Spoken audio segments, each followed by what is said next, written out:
بسم اللہ الرحمن الرحیم۔ الصلاۃ والسلام علیک یا سیدی یا رسول اللہ، الصلاۃ والسلام علیک یا سیدی یا حبیب اللہ۔ اچھا، آج ہم پڑھیں گے مقام توحید کے بارے میں، جو اکثر لوگ سمجھتے ہیں کہ ہمیں حاصل ہے، تو اس کو پڑھنے کے بعد ہم نتیجہ خاص کریں گے کہ یہ ہمیں حاصل بھی ہے یا صرف باتیں ہیں۔ تو ان کو اپنا دو لفظوں میں تو اس مقام کو اس طرح بیان کیا ہے کہ یکے داں، یکے خواں، یکے بیں، یکے جو۔ یکے داں ایک کو جان، یکے خواں ایک کو پڑھ، یکے بیں ایک کو دیکھ، اور یکے جو ایک کو ہی ڈھونڈ۔ سبحان اللہ، سبحان اللہ، کیا بات ہے۔ اب ہے جن اعمال باطنہ کو حاصل کرنا انسان کے ذمہ ضروری ہے، ان میں سے ایک توحید ہے۔ توحید کا ایک مفہوم تو آپ نے علم عقائد میں پڑھا ہے، جس کا مطلب یہ ہے کہ انسان خدا کو ایک مانے اور اس کے ساتھ کسی کو شریک نہ ٹھہرائے۔ یہ توحید اعتقادی ہے جس پر انسان کا ایمان موقوف ہے، اس کے بغیر انسان مسلمان ہو ہی نہیں سکتا۔ لیکن علم تصوف میں توحید سے مراد توحید عملی ہوتی ہے، جو حاصل جو یعنی کہ درس نظامی میں جو توحید پڑھائی جا رہی ہوتی ہے نا، وہ توحید اعتقادی پڑھائی جا رہی ہوتی ہے، اس پر استدلال اور استنباط کیے جا رہے ہوتے ہیں، سمجھایا جا رہا ہوتا ہے۔ لیکن تصوف میں جو علم توحید کو مقصود رکھ کے جو حاصل کیا جاتا ہے، وہ توحید عملی مقصود ہوتی ہے۔ اب عملی اور اعتقادی کا فرق، جو توحید اعتقادی سے اگلا درجہ ہے یعنی توحید عملی کا، اس کا مطلب یہ ہے کہ توحید اعتقادی میں جس عقیدے کو عملی طور پر حاصل کیا گیا تھا، اسے عملی طور پر اپنا حال بنا لیا جائے، یعنی ہر آن اس حقیقت کو نگاہوں کے سامنے رکھا جائے کہ اس کائنات میں جو کچھ ہو رہا ہے وہ صرف اللہ تعالیٰ کی ذات واحد سے ہو رہا ہے۔ اس دنیا میں جتنے واقعات پیش آتے ہیں وہ سب اللہ ہی کی طرف سے آتے ہیں، اور اس کی مشیت کے بغیر کوئی ذرہ ادھر سے ادھر حرکت نہیں کر سکتا۔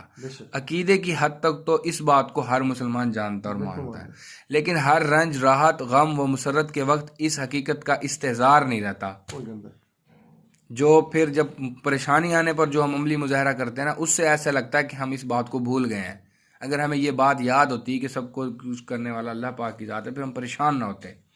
جیسے اکثر لوگ ایک دوسرے کو دلاسے کے لیے کہہ رہے ہوتے ہیں کہ یار جب اچھا وقت گزر گیا تو برا وقت بھی گزر جائے گا۔ اچھا، تو یہ چیزیں نکل جاتی ہیں، ہم پریشان ہو جاتے ہیں ذہن سے۔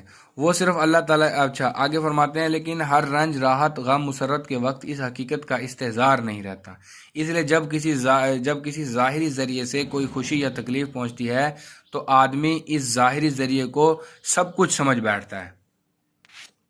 دو ظاہری ذریعہ، اس کو انسان سب کچھ سمجھ بیٹھتا ہے۔ بسم اللہ الرحمن الرحیم۔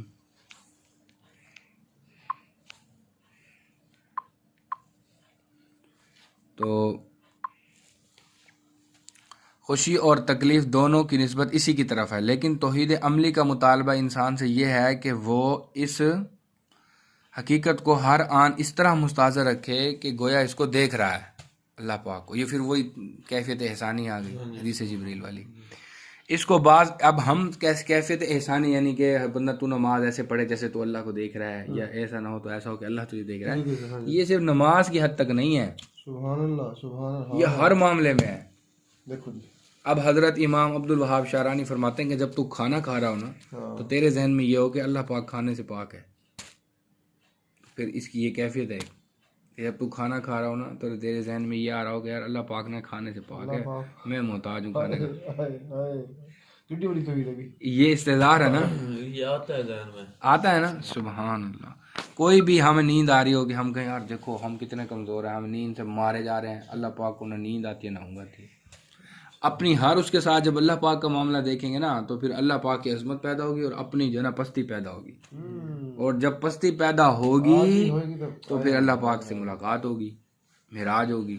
بزرگوں نے فرمایا جتنی سینے کے اندر عز ہوتا ہے نا، اتنی طلب ہوتی ہے، جتنی طلب ہوتی ہے نا اتنی محبت ہوتی ہے، جتنی محبت ہوتی ہے نا اتنی ملاقات ہوتی ہے، جتنی عاجزی اتنی طلب، جتنی طلب اتنی ہمت، جتنی ہمت اتنی محبت، اتنی محبت جتنی محبت اتنی ملاقات۔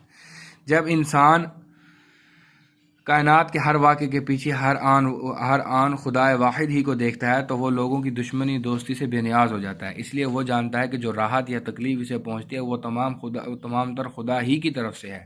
جو انسان ظاہری طور پر اس کا سبب نظر آ رہا ہے وہ محض ایک واسطہ ہے، اس سے زیادہ کچھ نہیں ہے۔ اسی لیے سرکار دو عالم صلی اللہ علیہ وسلم کے سامنے جب کوئی ناگوار طبع بات پیش آتی تو زیادہ غم اور جلال کا اظہار نہ فرماتے، بلکہ صرف اتنا فرمایا کرتے تھے کہ جو کچھ اللہ نے چاہا وہ ہو گیا، اور جو کچھ وہ نہیں چاہے گا وہ نہیں ہوگا، لہٰذا زیادہ اس میں پریشان نہیں ہونا چاہیے۔ حقیقت یہ ہے کہ رنج اور تکلیف کے موقع پر تسکین قلب کا اس سے بہتر نسخہ کوئی ہو ہی نہیں سکتا۔ ٹھیک ہے، اب اس بات کو سمجھانے کے لیے حضرت امام غزالی علیہ رحمہ نے ایک مثال دی ہے، تمثیل پیش کی ہے۔ فرماتے ہیں کہ ایک شخص نے تلوار پہ دعویٰ کیا کہ تو نے مجھے مارا ہے۔ اس نے جواب میں کہا میں کون ہوں، مجھ میں کیا طاقت تھی کہ میں تجھے مارتی، مجھے تو ہاتھ نے استعمال کیا، دعویٰ کرنا ہے تو ہاتھ پہ کر۔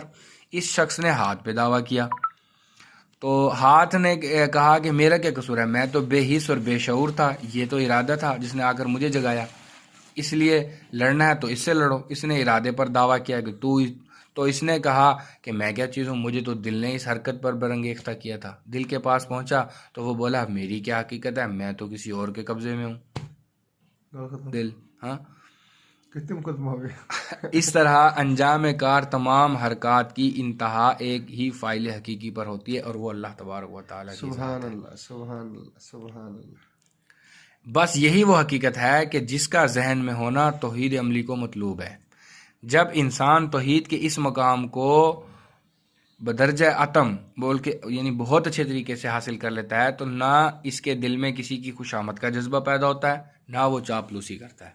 جیسے علماء ربانی، علماء حقانی جب وہ تصوف بھی پورا رکھتے ہیں، شریعت اور طریقت دونوں ان کو حاصل ہوتا ہے نا، اس لیے وہ کسی کی ٹیسی نہیں کرتے، وہ دھڑلے سے بات کرتے ہیں، ان جرت سے بات کرتے ہیں۔ ان کا جرت سے بات کرنا ہی نا پرلے کے دل پہ روب ڈال دیتا اور وہ حق کے آگے جو ہے نا گھٹنے ٹیک دیتے۔ جب چاپلوسی مار کے حق کی بات کی جائے نا تو پرلا نہیں مانتا، نہ وہ چاپلوسی کرتا ہے اور نہ اس کے اندر خوشامد کا جذبہ پیدا ہوتا ہے۔ وہ خدا کے سوا کسی سے نہیں ڈرتا، نہ مال دولت کی لالچ اسے کسی کام پر آمادہ کر سکتی ہے، نہ جان کا خوف۔ اس لیے وہ اس حقیقت کو صرف جانتا ہی نہیں بلکہ کھلی آنکھوں سے دیکھتا ہے کہ ساری دنیا کے انسان مل کر مجھے نفع پہنچانا چاہیں تو نہیں پہنچا سکتے، اور سارے جہان کی مخلوقات جمع ہو کر مجھے کوئی ذکر دینا چاہے تو نہیں دے سکتی۔ اس لیے مراقبہ ہے نا تجلیات افعالیہ کا، سلوک نقش بندیہ میں الہی فیض تجلیات افعالیہ کا جو تو نے نبی پاک صلی اللہ علیہ وسلم کے لطیفہ قلب شریف سے حضرت آدم علیہ السلام کے لطیفہ قلب میں پایا ہے، وہ فیض میرے پیران عظام علیہم الرضوان کے طفیل میرے لطیفہ قلب میں عطا فرما، القا فرما۔ یہ مراقبہ ہے۔ جب یہ تجلیات افعالیہ کا مراقبہ آپ کو ملے گا، حضرت صاحب قبلہ دیں گے تو پھر آپ کو سارے کام نا اللہ پاک کی طرف سے ہوتے ہوئے نظر آئیں گے۔ اس لیے آپ جب خوشی آئے گی تو خوش نہیں ہوں گے، پریشانی آئے گی تو پریشانی ہوں گے، آپ کی کیفیت بن جائے گی نہ آئے کی خوشی نہ گئے کا غم۔ اچھا، اس لیے وہ اس حقیقت سے جانتا ہی نہیں بلکہ کھلی آنکھوں سے دیکھتا ہے کہ ساری مخلوقات کے لوگ مجھے نفع پہنچانا چاہیں نہیں پہنچا سکتے، سارے جہان مجھے نقصان دینا چاہیں نہیں دے سکتے، اس لیے میں کسی سے کیوں ڈروں اور کسی کی خوشامد کسی کی لالچ کا شکار کیوں بنوں۔ چنانچہ وہ اللہ کے سوا نہ کسی سے ڈرتا ہے، نہ کسی کے سامنے جھکتا ہے، نہ کسی کی خوشامد کرتا ہے، نہ کسی سے کوئی ایسی امید باندھتا ہے جس سے خلاف ورزی سے اسے تکلیف پہنچے۔ بس وہ تو ایک ہی ذات کے ساتھ تعلق میں مست ہے، اور وہ ہم اس مستی میں وہ کہتا ہے کہ یکے داں یکے خاں یکے بھی یکے جو۔ سبحان اللہ۔ اب سوال یہ پیدا ہوتا ہے کہ یہ مقام حاصل کیسے ہو؟ بات دراصل یہ ہے کہ ہر مسلمان کو اعتقاداً توحید کا یقین تو ہوتا ہے، لیکن چونکہ انسان کی نگاہیں ظاہری اسباب کے خم میں الجھی ہوئی رہتی ہیں، اس لیے اس یقین پر کچھ اوہام مسلط ہو جاتے ہیں، وسوسے آ جاتے ہیں جو اس کے اس یقین کو خراب کرتے ہیں، اعتقادی یقین کو۔ اس کی مثال بقول امام غزالی علیہ رحمہ ایسی ہے جیسے ایک مردہ انسان کی لاش کے بارے میں ہر انسان کو مکمل یقین ہوتا ہے کہ یہ جماد ہے، اس میں کوئی شعور نہیں، یہ از خود حرکت نہیں کر سکتی، لیکن اس یقین کے باوجود انسان اس لاش کے ساتھ ایک ہی بستر پر سونے سے وحشت محسوس کرتا ہے۔ سننا ہونا مردہ نا، ہمیں پتہ ہے نہ یہ چٹکی کاٹ سکتا ہے مردہ، نہ یہ ہمیں کوئی دندی کاٹ سکتا ہے، نہ یہ کچھ ہمیں ہمارا گلا دبا سکتا ہے، لیکن پھر بھی ہم اس کے ساتھ نہیں لیٹتے، مردے کے ساتھ، حالانکہ ہمیں یقین ہے کہ یہ مر چکا ہے۔ اس کی موت کا یقین ہونے کے باوجود بھی اس مردے کے ساتھ کوئی نہیں سوتا۔ اس کا یہ مطلب نہیں ہے کہ وہ لاش کے بے جان ہونے کا قائل نہیں ہے، وہ بے جان ہونے کا قائل ہوتا ہے، بلا شبہ وہ اس کے بے جان ہونے کا قائل ہے، لیکن کچھ اوہام اس کے ذہن کو پریشان کر دیتے ہیں۔ بس اسی طرح ہر مسلمان ان ظاہری وسائط کو بے بس تو سمجھتا ہے کہ یار یہ رزق نہیں دے، جب دکان کی شٹر پہ لکھا ہوتا ہے واللہ خیر الرازقین، لیکن ساتھ اگر دکان کھل جائے نا اسی چیز کی تو پریشان ہو جاتا ہے۔